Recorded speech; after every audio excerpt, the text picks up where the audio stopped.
recognizing.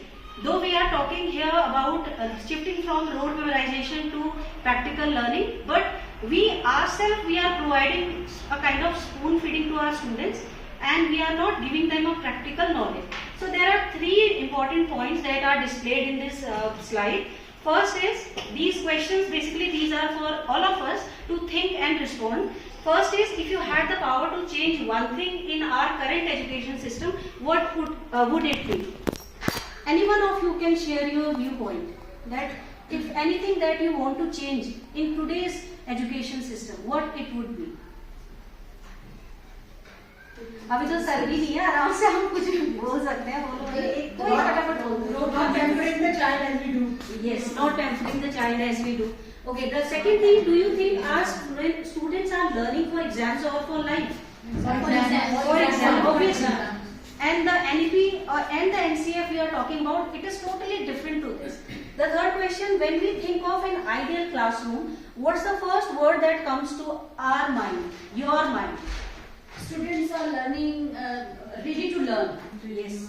And a disciplined class. Yes, a disciplined class, ready to learn. Moreover, activity-based learning, no indiscipline inside the classroom. That's all we are talking about. So, the one thing, the first question that I'm going to add here, and I am surprised, I was thinking yesterday also that apart from students and school, we will never ever think of the teachers. One thing that should certainly be changed, the teachers are having a lot of pressure, a lot of workload. We are not making the education system easy for teachers. It should be slightly easy for teachers as well. Everything is on teachers. Students are, we are leaving them free, we are giving them time to discipline life, but apart from that, we are not thinking of ourselves. What is our benefit? What is our peace of mind? That is more important. Okay. So NEP, what is NCF? First of all, it is really, if I say NEP is the body, NCF is certainly the soul to that body. NEP tells what to be done, and NCF says how it should be done. Okay, so in this presentation, in this session, we will discuss what is NCF 2023, then why it is important, and the key reforms it has introduced. Before going to the slide, I will there is a well-known saying in Chinese.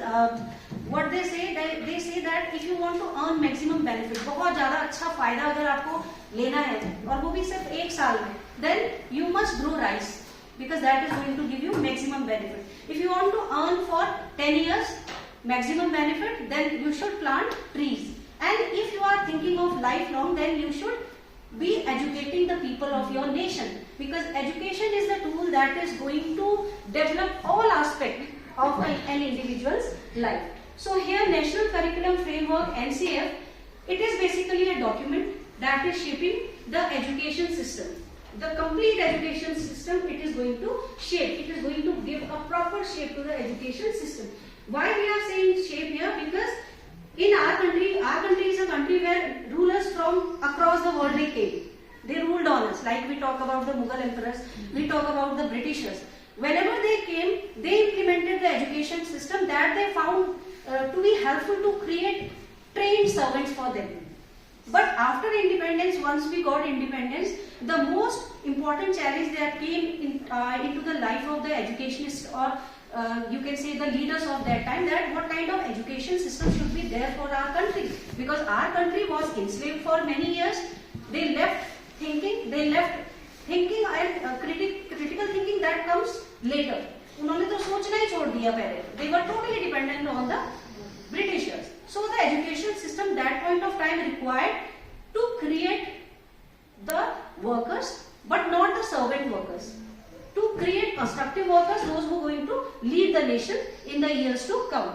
It serves as a guideline for school educators as well as policy makers. So here, when we talk about NCF or when we talk about NEP, and in connection to that, when we talk about NCF, National Curriculum Framework, it is not like that the NCERT has made this NCF and all the schools are bound to follow the same thing. It has been said that it is just a guideline. It is just a guideline, as all the schools are free to construct their own curriculum, but We have to keep the principles in our mind that what NCF is all about. It plays a crucial role in defining what students should learn, at which age. Here we are talking about the structure of school education system.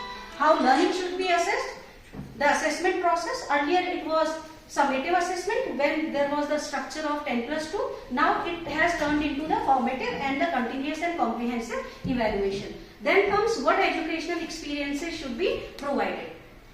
Like in the first slide, second slide only, where the questions were raised, there also we said about the experimental way, the practical knowledge, life, the hands-on activity, real life situations, everything was included in that. Okay, the next one is serves as the comprehensive guidelines for both the schools. School is going to make the curriculum, is going to make the assessment process, is going to employ their teachers, the admission process, whatever environment the school is going to provide to the students, that comes under the school. Then comes the educator's most important role. Educator is not the master here. He is a facilitator. He is a guide who can guide the student in a better path. Policy makers, what kind of system should be there in school, in different areas of the schools. Next. Then the document, a slight intro about this document. It is released on 23rd August 2023. Before that, our country got independence in 1947. NCERT got established in 1961. Later on, the first national education policy came in the year 1968. After that, 1975, the first NCF came into existence. Then comes the second NCF, that is in 1988, in 2000, then in 2005, and later on in 2023, the current NCF. Before that, the 23 NCF, it was simply known as National Curriculum Framework. Now the new terms have been added to this National Curriculum Framework for School Education. School education is a separate and new term added to National Curriculum Framework.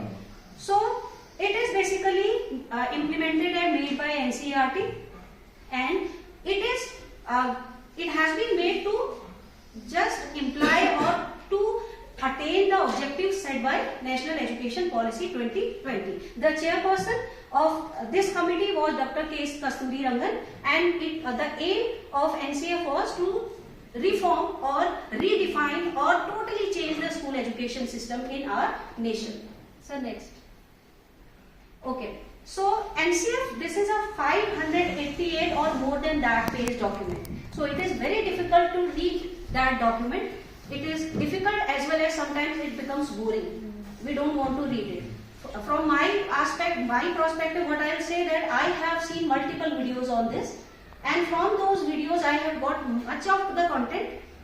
So I have prepared for this. So the document is going to be studied in 5 parts. First comes the approach, where we deal or we talk about foundations and design of the curriculum. Basically, approach, under this section approach, we talk about the pedagogy, we talk about the structure of the school, we talk about the management body, we talk about how the schools are welcoming their students, what kind of environment they are providing to their students, what kind of environment includes safety precautions, safety measures. Are we people aware of that or not? Then second comes the school subject areas. School subject areas are defined, everybody is well aware. The simple language subjects, mathematics, science, social science, art, physical education, and the interdisciplinary subjects. Then comes cross-cutting theme. As whenever we go through the NCERT books, we see that the chapters are they are interlinked, as well as there are theme-based chapters. Apart from those themes, there are multiple themes that we are introducing, and all the schools are introducing in their schools. How? Like the Indian knowledge system we are providing. Not only giving education, but developing principles, values, moral values, etiquettes, and just acknowledgement of our monuments, acknowledgement of our history, our ancestors, everything we are including. We are including helping each other. Awareness of the nature, awareness of the creatures around us, how we develop empathy, equity among ourselves. Then the school culture and process. School culture and process. This is also very important. School culture includes like whenever we go for an interview in any other school, what we usually think, जाने से पहले हम पूछते हैं कि कैसे वहाँ पर स्टाफ है, प्रिंसिपल कैसे है, वहाँ का टाइमिंग्स क्या है, वहाँ किस तरीके से काम होता है, are they all helping, are they all mutually understanding, are they all talking to each other or discussing or providing certain help whenever the individual is requiring. That is the school culture. And processes include the day-to-day practices that are followed in school, the timetable, the methodology the teachers are using, the pedagogy the teachers are using, the environment the teachers are providing, whether it is one way or two way, whether the students are more interactive or involved in the studies or the teachers are leading the classes. Everything will come under that. Then creating a supportive ecosystem. It includes the safety measures inside the classroom as well as in the school campus. Teachers training also, very important part. What professional growth and development the teachers are having in-house, outside sources, whether they are allowed to go for any higher education or any other chances to make them more successful in that profession, whatever they have chosen. Involvement of all stakeholders, that includes the parental involvement of the stakeholders including the community members, whether they are visiting school or not, whether we are providing our students hands-on activity, the real life experiences. When we are I am taking SST in class 4, and when I see the chapters, all the chapters, they are related to real life. We are talking about the construction of houses, we are talking about the disabled people, special people, we are talking about the construction of houses. So what we can do, if we have that resource and if we have that opportunity, the school has given us the autonomy, then we can ask any constructor from outside to tell students about the construction and all, or we can take our students for the construction site so that they can visit there. These are the real life examples we can provide to our students. Digital tools that is available, that is accessibly available in our school. So digital tools are very important. Like whenever we meet the teachers, we among us ourselves, what we discuss that this student is not doing well. Certainly maximum time what we do, we complain to the class teacher. The class teacher is also taking a single subject. Whenever we tell the class teacher, before that, what we might do for that, we can go back to the busy campus record and continuous evaluation we have done there. We have given grade, including all co-curricular subjects are included there. We can have a detailed scenario of the child, how the child is doing. Because at times, the class teacher will tell you that in my subject, my child is doing very well. If not in your subject, I don't have an idea about that. He cannot guide you in that way. Just interaction and communication can help, but more help if you require, you can go through the digital tools that is available so that you can check. Objectives of NCF. There are clear objectives. The objective, basically these objectives are given in NEP also, National Education Policy, and they are broadly defined here. What transforming education practices that we have talked about already, कि कैसे हम education system को transform कर रहे हैं, कैसे rote memorization से practical और hands-on activity knowledge की तरफ अपने बच्चों को हम ले जा रहे हैं. Making the NCF and understandable and usable. Understandable, teachers are bound to understand it. We have to understand it. But understandable for the parents as well as the other community members. कि उनको पता है नहीं, वो तो कहेंगे आज तो कुछ लिखाया ही नहीं है मैम ने, इन्होंने तो कुछ कराया ही नहीं है. They don't understand that what activity the teacher is actually conducting. There is pen paper test they are relying on, कि कॉपी में टेस्ट दिया है, कुछ मार्क्स आए हैं तो घर जाके देख लेंगे, अच्छा किया है तो बहुत अच्छा कर रहा है बच्चा, नहीं किया है तो नहीं किया है. The teacher is using different assessment tool. He is observing the student. He might be looking at the student continuously for the days the activity is going on, how the student is performing. He might be not involved in that and he might be excessively involved in that. So that is the understandable usage of this document. Providing a clear vision of education, that is a part of the vision that is there in NEP. What is the vision? We are not creating bound workers. The vision is we are creating confident, constructive, the modern citizen of a country. Not only a country but a global citizen we are making. Focusing on teachers, most important, because teachers are at the front. They are dealing with all the challenges. So for regular upliftment of teachers is required. We need to believe on the teachers, not only giving them number of you can say the training processes and all. Apart from that, they should also be getting such real life situations where they can implement or they can involve themselves along with the students. Most of the time there are बोला जाता है कि आप free हो, आप कुछ भी कर सकते हो, but there are certain boundaries to all of us. क्योंकि आज के बच्चे you are not aware that how they are going to respond to such situation. We are scolding them, not just that we hate them. We are scolding them, sometimes beating them just for their benefit. So here what the NCF says that we need to give that kind of power to a teacher that he or she can handle at his or her own maturely. That too maturely. The teacher must also be mature enough to deal with certain situations. The next.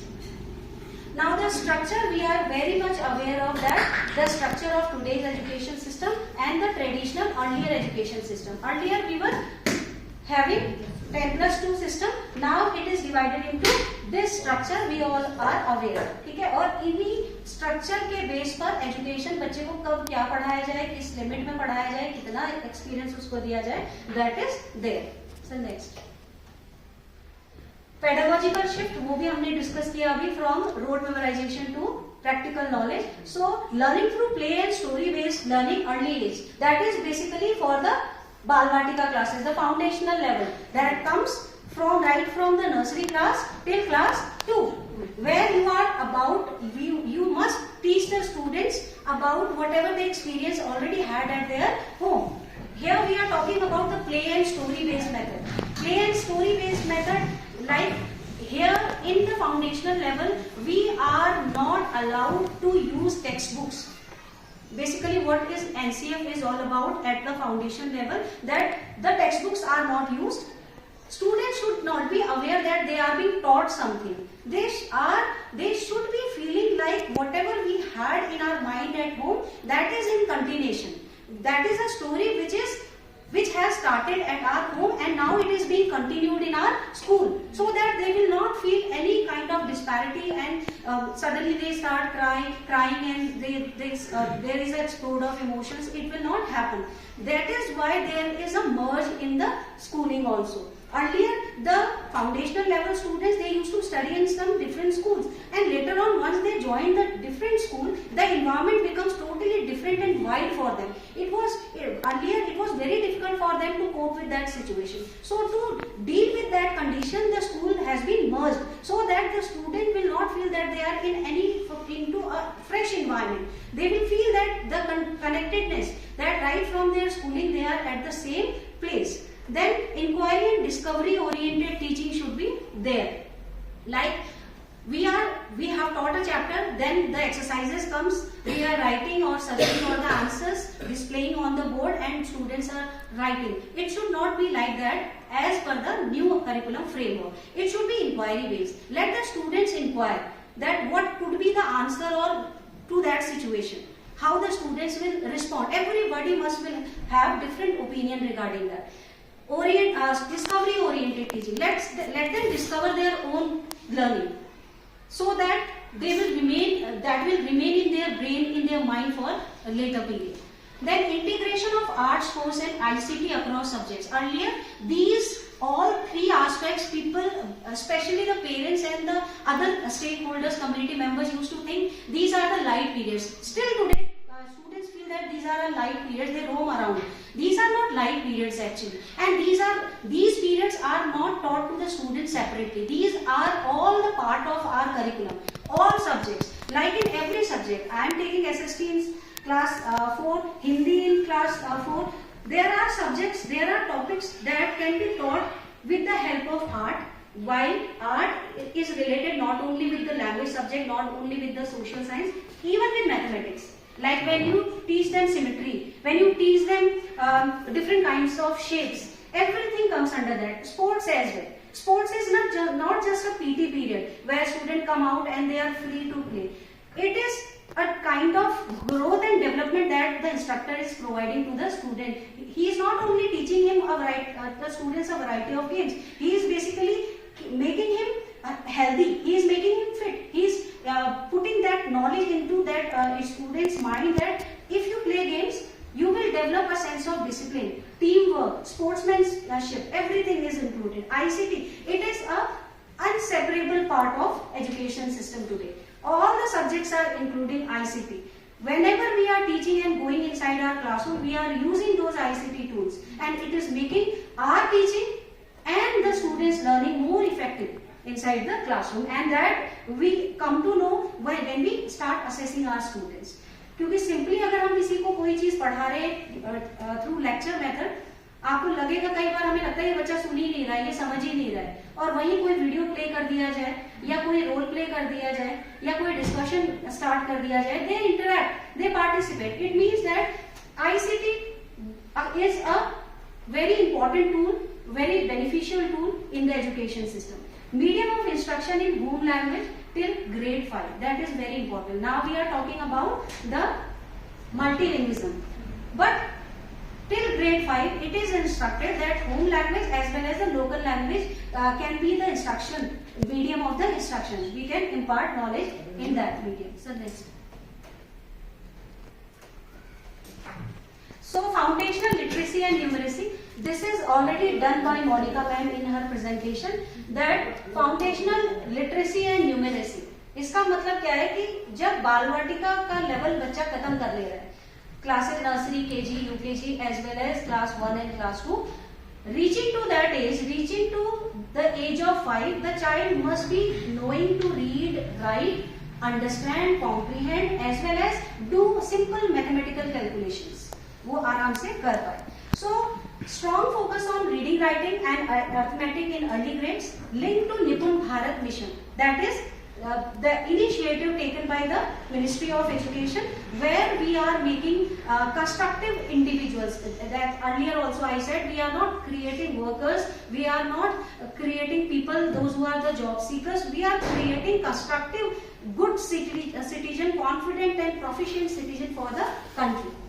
Oral language development, reading fluency and problem solving. Here language development doesn't mean only speaking, only reading or writing. Language is a tool for expression.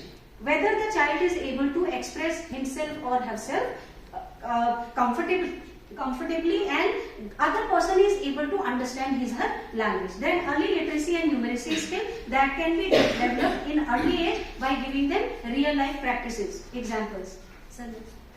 Then the assessment reform. Assessment reform is totally changed. Earlier the summative assessment was there.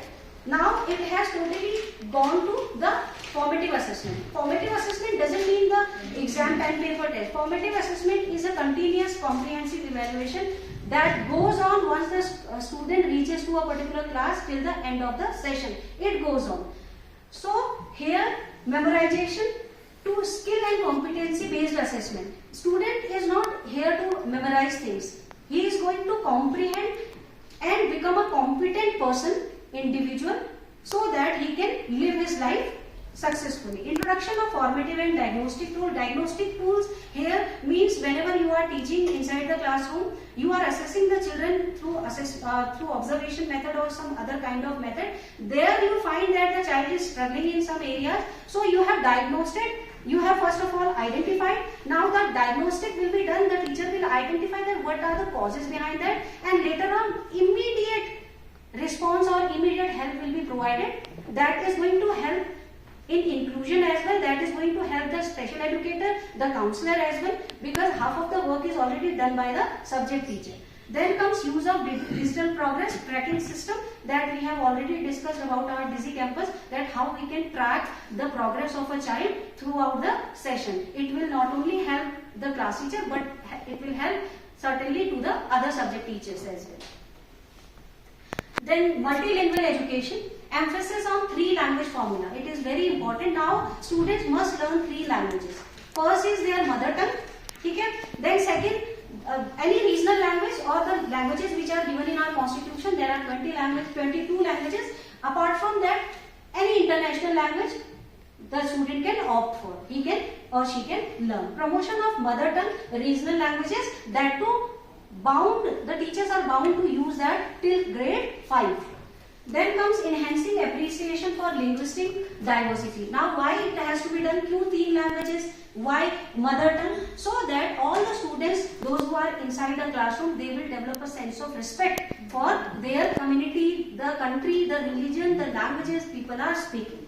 So 3 language formula is there. So next. Now vocational education, that will start